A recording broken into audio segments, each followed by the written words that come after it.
안녕하세요. 오늘은 로마서 8장 28절에서 30절 말씀 가지고 하나님의 선하심이라는 제목으로 은혜를 나누기를 원합니다.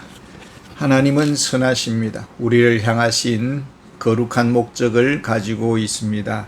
그 목적은 우리가 영화롭게 되는 데 있습니다.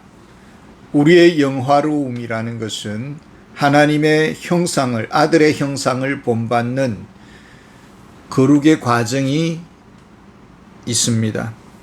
우리를 선택해 주셨습니다. 자녀로 불러주셨습니다. 영화로운 목표 지점을 향해서 우리가 가고 있습니다. 그 성장 과정이 필요합니다. 옛 모습 그대로는 목표에 이를 수가 없습니다. 성장해야 하고 자라야 합니다. 요셉은 어린 시절 형들로부터 버림받았습니다. 애굽의 노예로 팔렸습니다. 낮아짐의 시간들이 있었습니다. 옥살이를 했습니다. 참 애매한 고난이었습니다. 세월이 지나서 하나님의 은혜로 애굽의 최고의 자리에 오르게 됩니다. 가족들을 애굽으로부터 이민 초청을 했습니다. 애굽으로 이민 초청했습니다. 야곱이 요셉을 만나고 큰 위로를 얻습니다.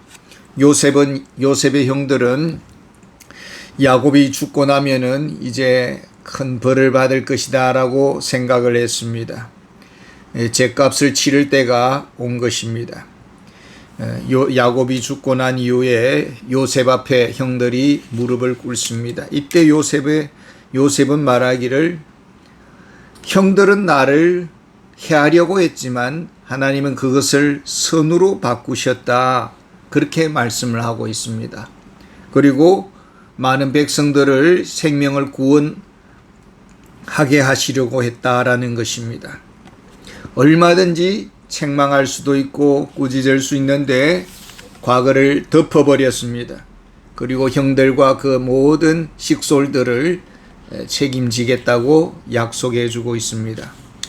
어느덧 요셉은 큰 그릇으로 성장해 있었던 것입니다. 형들은 이런 날이 올 줄 몰랐습니다. 동생 인신매매하고 이것이 얼마나 나쁜 짓인지도 몰랐습니다. 철없이 저지른 행동이었습니다. 우리는 이 세상에 의인으로 태어나지 않았습니다. 타락한 존재요, 변화가 필요한 존재들입니다. 베드로는 착각하고 있었습니다. 주님이 앞으로 십자가를 지시고 죽으실 것을 예고했을 때에 베드로가 나서서 하는 말이 다른 모든 제자들은 주님을 버릴지라도 저는 결코 버리지 않겠습니다라고 큰 소리 칠 때 예수님께서 오늘 밤 새벽 닭 울기 전에 너가 나를 배신하리라, 부인하리라 했습니다. 베드로는 배신의 아이콘이 되었습니다. 동료들은 얼마나 뒤에서 말을 했을까요? 꼴 좋다. 그렇게 잘난 척 하더니 제일 먼저 주님을 배신했다. 세상에 믿을 놈 없다. 동료들은 많은 야유를 보냈을 것입니다. 베드로는 큰 깨달음을 얻었습니다. 자신은 실수가 많은 자요, 또 변화가 필요한 자라는 것을 깨달았습니다. 이 무너진 자존심을 베드로는 두고두고 가슴 아프게 여겼습니다. 이 아픔은 오히려 큰 아량과 관용의 사람으로 변화시켰습니다. 앞으로 베드로가 살아가면서 많은 실수하는 사람들을 바라보면서 인생은 얼마든지 실수할 수 있고 또 잘못을 저지를 수 있다라는 것을 베드로는 이해하고 또 품었을 것입니다. 탕자가 아버지를 떠났습니다. 큰 소리 쳤을 것입니다. 제가 아버지 보란 듯이 성공하고 돌아올 것입니다. 저에게 너무 째째하게 굴지 마세요라고 아버지께 재산을 챙겨서 떠났습니다. 그런데 얼마 되지 않아 거지 신세가 되었습니다. 창기들에게 돈을 다 뜯겨버렸습니다. 그리고 거지로 되돌아왔습니다. 탕자는 무엇을 보았을까요? 나는 정욕 하나도 이기지 못하는 쾌락에 눈먼 죄인이구나.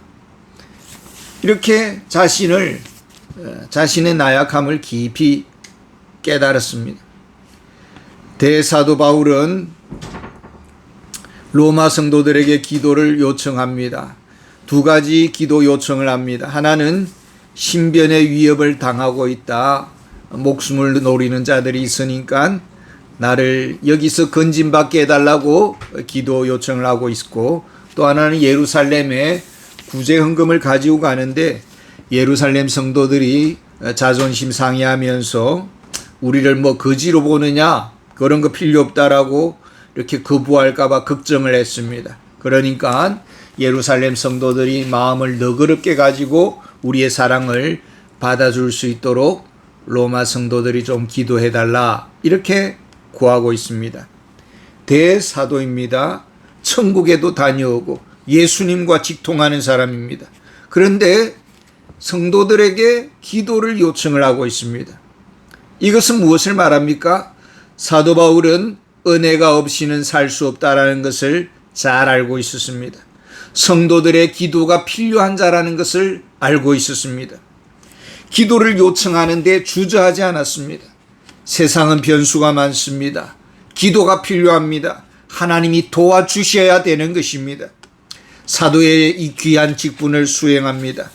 주님 앞에 엎드려야 감당할 수 있는 자리입니다.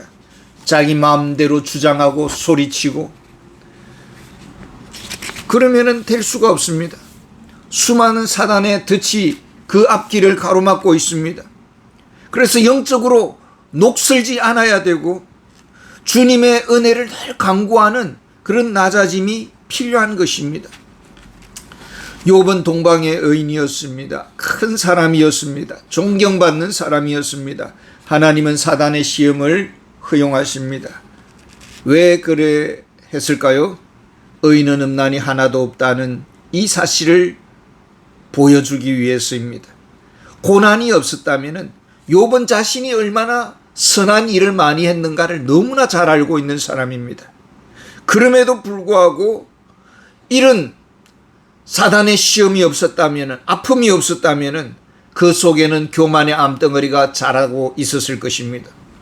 하나님은 이 모든 것을 통해서, 시험을 통해서 영원한 복을 받는 사람으로 욥을 빚으셨습니다.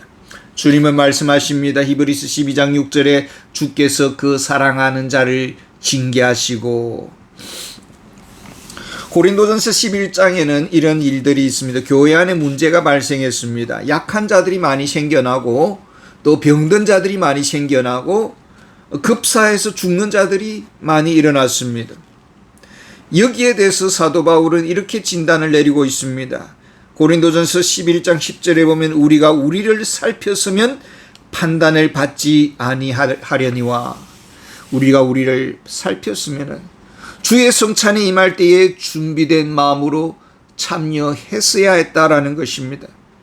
예배에 마음을 다해야 했고 예배를 그냥 습관처럼 형식적으로 드리지 말아야 했다라는 것입니다. 그래서 하나님은 교회가 더 썩지 않도록 예방 조치를 내린 것입니다. 그래서 병자가 생겨나고 약한 자가 생겨나고 또 죽는 이들이 많이 일어났습니다. 이 일들을 통해서 스스로 자신들을 돌아보게 한 것입니다. 아픔을 통해서 경건이 얼마나 중요한가를 가르치고 있었습니다. 하나님은 가까이 계시고 우리의 모든 것을 보고 계십니다. 미워서 병을 주신 것이 아닙니다. 영적으로 성도는 깨어 있어야 된다라는 것입니다. 성숙한 성도로 세우기를 원했습니다. 때때로 벼랑 끝에 서 있을 수 있습니다. 이리 몰리고 저리 몰립니다. 사람들로부터 치임받고 왕따당합니다. 왜 이런 일이 있어야 되든지 참 답답합니다. 주님은 이 모든 상황까지도 사용하십니다. 오직 주만 바라보는 자로 변화시키시는 것입니다. 이스라엘에는 엘리 제사장이 있었습니다. 근데 하나님은 엘리 제사장을 물리치시고 어린 사무엘과 대화를 나누십니다. 왜요? 엘리 제사장은 회개해야 했는데 마음이 너무 둔해버렸습니다. 영적 센스가 마비되어 버렸습니다. 마침내는 이스라엘, 하나님의 영광이 이스라엘을 떠나는 그런 큰 국가적 위기를 당하는 것을 볼 수가 있습니다. 어느 장로님이 교회 차량 관리를 하고 있었습니다. 이분은 어느 대기업에 종사했던 분입니다. 지나가는 사람들이 한마디씩 합니다. 저 사람 예수 믿고 저 모양 저 꼴이 되었다고 한숨 짓습니다. 근데 하나님은 그 장로님을 아주 높은 그날에 아주 높은 분으로 세워주었습니다. 때로는 낮아질 때가 있습니다. 하나님은 더 높이 날도록 우리를 준비시키시고 예비시키시는 것입니다. 낮아질 때 낙심하지 말아야 합니다. 사탄은 덫을 놓습니다. 하나님을 원망하게 합니다. 오늘의 현실을 우리가 너무 섣불리 예단하지 말아야 합니다. 사도 바울은 고린도전서 4장 3절에서 나도 나를 판단하지 아니한다라고 했습니다. 때로는 앞이 보이지 않을 때가 있습니다. 견뎌내야 할 때가 있습니다. 근데 하나님의 침묵이 너무나도 무겁습니다. 원망이 나오고 그럼에도 견뎌내야 합니다. 하나님이 지금 나를 다루고 있는 시간이다라는 것입니다. 나를 빚고 있는 시간입니다. 용광로의 불을 지나야 되는 것이죠. 그런데 헛소리가 나옵니다. 하나님 참 안 도와주시네. 그리고는 다른 사람에게 화살을 돌립니다. 벼룹니다. 안 갚음하려고 합니다. 신세 타령합니다. 이것이 바로 사탄의 덫입니다. 우리가 어려울 때 성경 말씀을 잊지 말아야 합니다.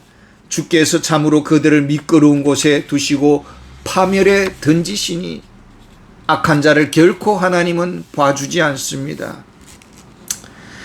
들풀도 하나님이 이렇게 입히시거든. 하물며 너희일까 보냐. 많은 참새보다 너희는 귀하다. 내가 결코 너희를 버리지도 아니하고 떠나지 아니하리라.